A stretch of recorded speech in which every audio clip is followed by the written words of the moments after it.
హిందువుల్ని దూషిస్తూ, హిందూ మతాల్ని, హిందూ దేవులను దూషిస్తూ వారి మీద పరుష పదజాలంతో బూతు మాటలు కూడా ఆడుచు కించపరిచి వీడియోలు చేస్తున్న వారు కూడా ఉన్నారు క్రైస్తవంలో. అది తగదు, అది బైబిల్కి విరుద్ధం, అది యేసుప్రభు చెప్పిన బోధకు విరుద్ధం. యేసుప్రభు ఏం చెప్పాడంటే, నిన్ను వలె నీ పొరుగు వారిని ప్రేమించు, నీ శత్రువుని సహితం ప్రేమించు అని చెప్పాడు. కాబట్టి క్రైస్తవులైన వారు, పాస్టర్లు అనబడేవారు, పాస్టర్ అమ్మలు అనబడేవారు, సువార్థకులు అనబడేవారు ఎవరో కూడా ఏ మతాన్ని కూడా దూషించకూడదు, ద్వేషించకూడదు. ఆ మార్కు సువార్త 16వ అధ్యాయం 15వ వచనంలో వ్రాయబడిన మాట, మీరు సర్వలోకమునకు వెళ్ళి సర్వ సృష్టికి సువార్తను ప్రకటించుడి. నమ్మి బాప్తిసం పొందినవాడు రక్షించబడను, నమ్మని వానికి శిక్ష విధించబడను. ఇది ప్రభువైన యేసుక్రీస్తు ప్రభుల వారు ఆయన చనిపోయి పునరుద్ధానుడై తిరిగి లేచిన తర్వాత తన శిష్యులకు ఆజ్ఞాపించినటువంటి ఆజ్ఞ. సర్వలోకానికి వెళ్ళి సర్వ సృష్టికి సువార్తను ప్రకటించుడి. నమ్మి బాప్తిసం పొందిన వాడు రక్షించబడును, నమ్మని వానికి శిక్ష విధించబడును. యేసు ప్రభు శిష్యులంటే ఎవరైతే యేసు ప్రభుని నమ్మి ఆయన బోధనలను అంగీకరించి ఆయన బోధనల ప్రకారం ఆయన్ని వెంబడిస్తూ జీవిస్తారో వారు మాత్రమే క్రైస్తవులు, వారు మాత్రమే క్రీస్తు శిష్యులు అనబడతారు. అలాంటి క్రీస్తు శిష్యులకు యేసు ప్రభు చెప్తున్న మాట, సర్వలోకానికి వెళ్ళండి.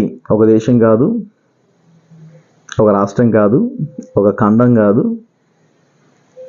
సర్వలోకానికి వెళ్ళి సువార్త ప్రకటించండి. అంటే సువార్త ప్రకటించండి, క్రీస్తు ప్రేమను గురించి, దేవుడు ఇచ్చే నిత్య జీవం గురించి,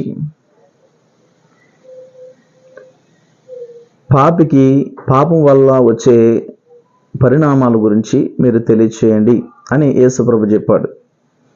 అయితే కొంతమంది మతోన్మాదంతో ఉన్నటువంటి వ్యక్తులు ఏమంటున్నారంటే, క్రైస్తవ్యం అనేది మత మార్పిడి, బలవంతపు మత మార్పిడి అంటున్నారు.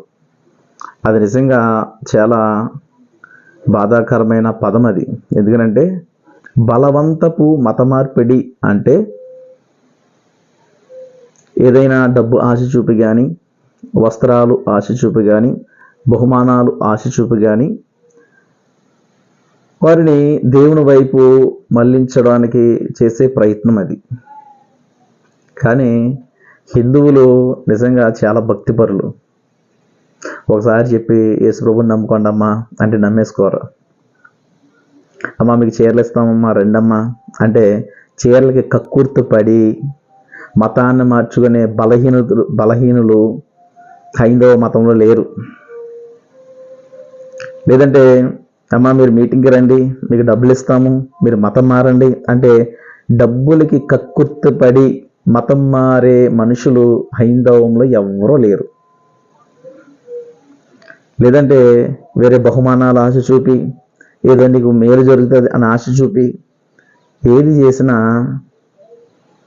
ఆశకు లొంగిపోయి మతం మారిపోయే మనుషులు హైందవ్యంలో ఎవ్వరూ లేరు. దయచేసి గమనించండి. అప్పుడు భారతదేశంలో విద్య క్రిస్టియన్ మిషనరీస్ మాత్రమే చెప్పేవారు. మరి వారు ఎవరు మతం మారిపోలేదు కదా. నేను చదువు చెప్తాం, మీరు మతం మారిపోండి,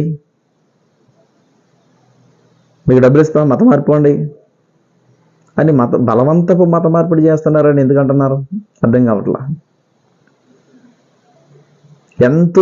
ఎంతోమంది గొప్ప వాళ్ళు క్రైస్తవ స్కూల్స్లో చదువుకుని పైకి వచ్చిన వాళ్ళే. వారెవరు కూడా మతాలు మారిపోలేదే.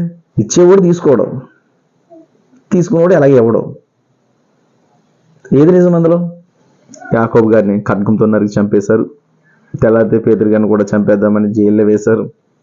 పౌలు శీలల్ని చెరసాలలో వేసి బంధించారు. స్టెఫెన్ గారు రాళ్ళతో కూడా చంపేశారు. ఇవన్నీ జరిగినాయి సంఘంలో. అయితే సంఘం రోడ్లెక్కి ఏనాడు ధర్నా చేయలేదు. క్రైస్తవులు ఏనాడు ర్యాలీలు చేయలేదు.